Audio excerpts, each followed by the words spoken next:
आमतौर पर planetary systems में एक स्टार के आसपास ही हमें प्लैनेट्स ऑर्बिट करते हुए मिलते हैं, पर सर्कमबाइनरी प्लैनेट सिस्टम्स में एक या उससे ज़्यादा ग्रह यानी कि प्लैनेट्स आपको दो स्टार के आसपास ऑर्बिट करते हुए भी मिल सकते हैं। यानी एक ही जगह इस सिस्टम में अब दो स्टार्स के आसपास प्लैनेट्स ऑर्बिट कर रहे होंगे। वैज्ञानिकों ने केपलर टेलीस्कोप द्वारा पता किया केपलर 34 स्टार सिस्टम में, जहां केपलर 34b प्लैनेट दो स्टार जिनका मास लगभग हमारे सन के बराबर ही है उनके अराउंड ऑर्बिट करता है। केपलर 34b एक गैस जाइंट है जिसका मास जुपिटर के मास का 20% है और इस प्लैनेट को एक रेवोल्यूशन कंप्लीट करने में लगभग 288 दिन लगता है। हालांकि वैज्ञानिकों और भी ऐसे सर्कमबाइनरी प्लैनेट सिस्टम खोजे हैं जो इस बात को कंफर्म करते हैं कि सोलर सिस्टम जैसे प्लैनेटरी सिस्टम के अलावा हमारे पास दो या उससे अधिक स्टार्स वाले भी सिस्टम मौजूद हैं। 2017 की एक स्टडी में वैज्ञानिकों ने इस बात का जिक्र किया कि हमारे सूर्य की तरह ही लगभग सभी स्टार अपने फॉर्मेशन के टाइम पर बाइनरी सिस्टम का हिस्सा थे। वैज्ञानिकों ने इस दौरान नेमेसिस स्टार थ्योरी दी, जहां यहाँ इस फैक्ट को मेंशन किया गया कि लगभग 4.5 अरब साल पहले सूर्य के साथ ही नेमेसिस नामक एक ब्राउन ड्वार्फ स्टार भी फॉर्म हुआ था, जो शुरुआत के समय में ही सूर्य के दूर के कारण मिल्की वे गैलेक्सी में ही से लुप्त हो गया। हालांकि अभी तक ऐसा कोई भी सबूत नहीं मिला है जो इस थ्योरी को सच साबित कर सके। इसे अभी तक ये एक हाइपोथेसिस ही बना हुआ है, लेकिन वैज्ञानिकों का मानना है कि बाइनरी स्टार सिस्टम में भी हमारी पृथ्वी एग्जिस्ट कर सकती है। पर अब सोचने वाली बात यह है कि अगर ऐसी सिचुएशन होती है तो यानी कि हमारे सोलर सिस्टम में एक ही जगह दो सूर्य होते हैं तो क्या होगा।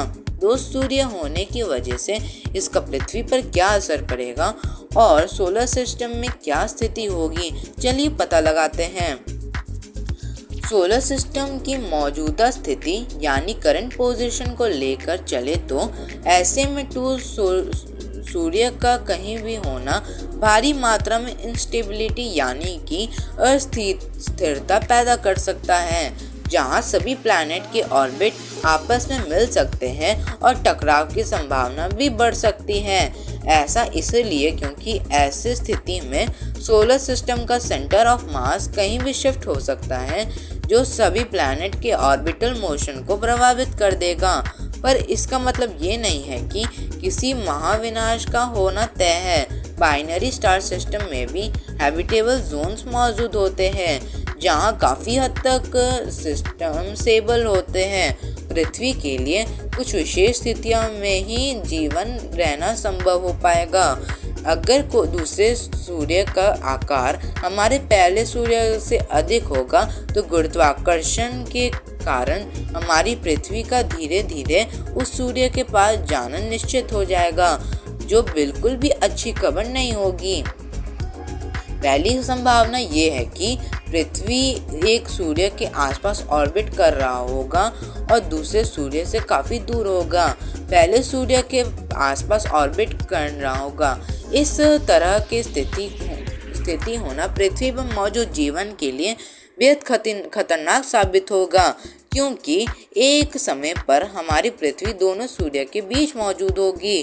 इसका परिणाम ये होगा कि रात के मुकाबले हमें दिन ज़्यादा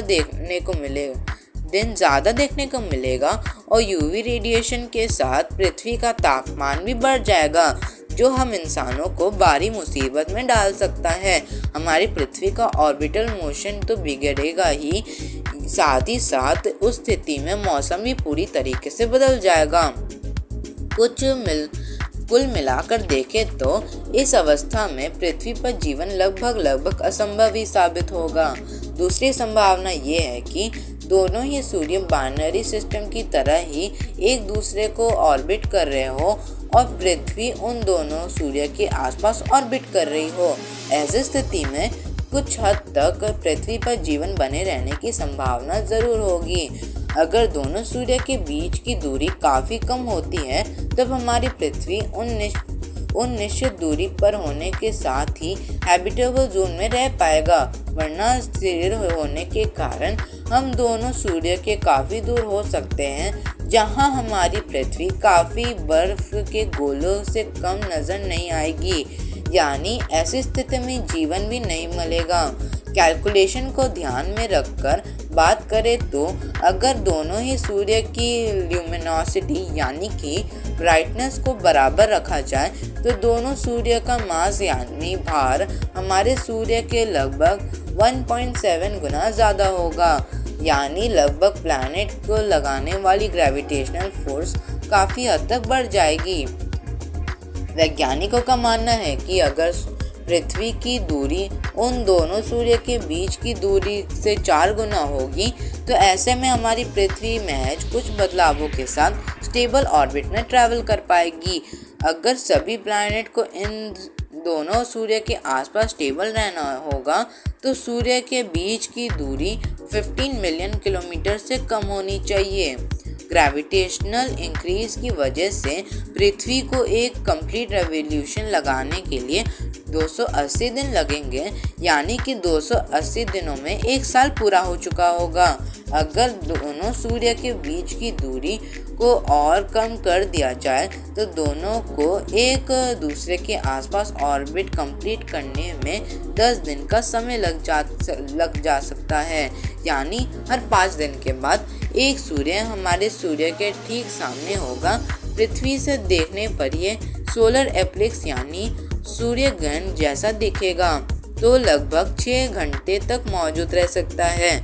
ये सब कुछ देखने में काफ़ी ज़्यादा अजीब सा लगेगा। हालांकि ऐसी स्थिति में जीवन कुछ हद तक तो ज़रूर रहेगा, पर इन कंडीशंस में हमारे planet per day night cycle बिल्कुल बदल जाएंगे, जहां रात के मुकाबले दिन काफ़ी लंबे तक नज़र आएगा।